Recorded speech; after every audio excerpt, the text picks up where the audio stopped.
Hello दोस्तों, मैं रोहित गर्ग। ज्ञान वेदिका में आपका एक बार फिर से बहुत बहुत स्वागत है। तो दोस्तों, आज आपके लिए एक नया नोटिफिकेशन लेके आया हूं जो कि राजस्थान कर्मचारी चयन बोर्ड जयपुर के द्वारा जारी किया गया है। ये आपकी जो वैकेंसी है, ये एक संविदा आधारित वैकेंसी है और राजस्थान कॉलेज एजुकेशन सोसाइटी, जिसको राजसेस के नाम से भी जाना गया, उसने ये वैकेंसी निकाली है। और इसमें राजस्थान कॉलेज एजुकेशन सोसाइटी हेतु Rajasthan college education society hiring of man power rules 2023 के अंतर्गत टीचिंग एसोसिएट के निम्नलिखित पदों पर भर्ती हेतु निर्धारित प्रपत्र राजस्थान कर्मचारी चयन बोर्ड द्वारा ये जारी किया गया है। अब आप इसमें बहुत सारे पद देख रहे होंगे और पदों की संख्या भी अच्छी खासी है। देखिए, आप इसमें कंप्यूटर विज्ञान है, ये सारी की सारी कॉन्ट्रैक्ट बेसिस, लगभग 5 साल का कॉन्ट्रैक्ट है ना। लगभग 5 साल का कॉन्ट्रैक्ट है और उसमें ये कंडीशन दी है कि पहले भी हो सकता है इसको समाप्त कर दिया जाए, लेकिन 5 साल का इसमें कॉन्ट्रैक्ट है। तो कंप्यूटर विज्ञान, चित्रकला, अर्थशास्त्र, अंग्रेजी, भूगोल, हिंदी, इतिहास, गृह विज्ञान, राजनीति विज्ञान, लोक प्रशासन, संस्कृत, समाजशास्त्र, उर्दू, वनस्पति, रसायन शास्त्र, गणित, भौतिक शास्त्र, प्राणी शास्त्र, मतलब आप देख सकते हैं लगभग 29 ऐसे अलग अलग विषय हैं जिन पर ये जो वैकेंसी है ये आई है। ठीक है, और सबसे ज्यादा जो पद हैं वो लगभग भूगोल, हिंदी और इतिहास में लगभग 300 साढ़े 300 से ऊपर के पद हैं इसमें। उसके बाद में आप ये नीचे मृदा विज्ञान और इसके भी आप देख सकते हैं, टोटल 3540 कुल पद इसमें आए हैं। अगर हम बात करें आवेदन की, तो आवेदन जो है ये आपका SSO ID के माध्यम से ही भरा जाएगा। और आगे हम देखते हैं इसमें, चलिए ये आपका वर्गीकरण आ गया। इसमें हर सब्जेक्ट विषय का अलग अलग इसमें वर्गीकरण दिया गया है। ये आपका वर्गीकरण काफी लंबा चौड़ा है, इसमें हर सब्जेक्ट का वर्गीकरण दिया हुआ है। देखो आप,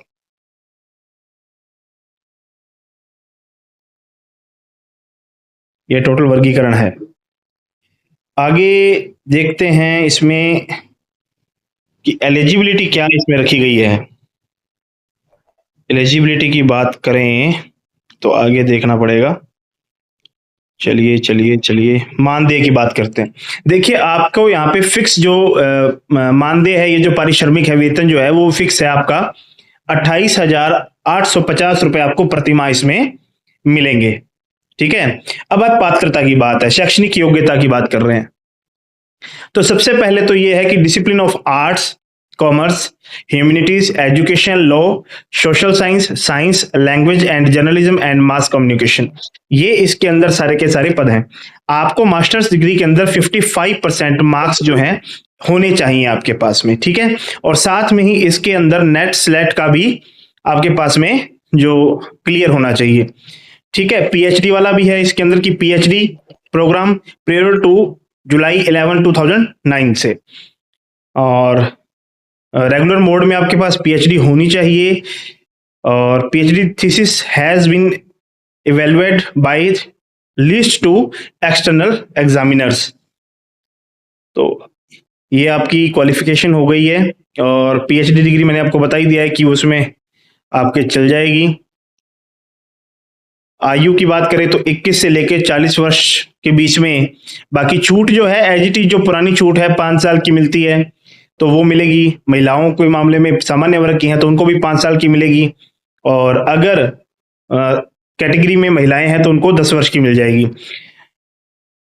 और विधवा और जो विवाह विच्छिन्न महिलाएं हैं उनको आयु की कोई सीमा की मतलब वो नहीं है, इसमें आयु सीमा कोई नहीं है उनकी। और राज्य सरकार द्वारा निश्चित की गई सेवानिवृत्ति आयु से उनकी आयु कम होनी चाहिए। मतलब अगर 60 साल की, अगर 60 ईयर की आपकी सर्विस है तो उससे कम की ही एज होनी चाहिए अगर आप फॉर्म अप्लाई करते हो।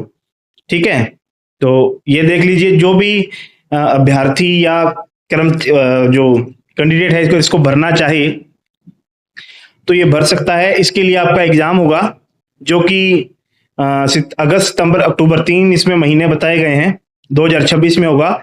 और ये कैसी भी हो सकती है, ऑफलाइन भी हो सकती है और कंप्यूटर बेस्ड भी हो सकती है। प्रवेश पत्र आपको SSO ID पे मिलेंगे। और ठीक है, अगर अनापत्ति की बात करें तो जो सरकारी नौकरी में है पहले से, वो तो क्यों ही छोड़ेंगे यार, है ना। मुश्किल ही छोड़ेंगे, बाकी उसके अनापत्ति प्रमाण पत्र प्रस्तुत करना पड़ेगा आपको। लो जी, जो भी आवेदक भरना चाहे वो भर देना, और साथ में इस चैनल को प्लीज लाइक शेयर सब्सक्राइब करो ताकि ऐसी सूचना आपको टाइम टू टाइम मिलती रहे। जय हिंद, जय भारत।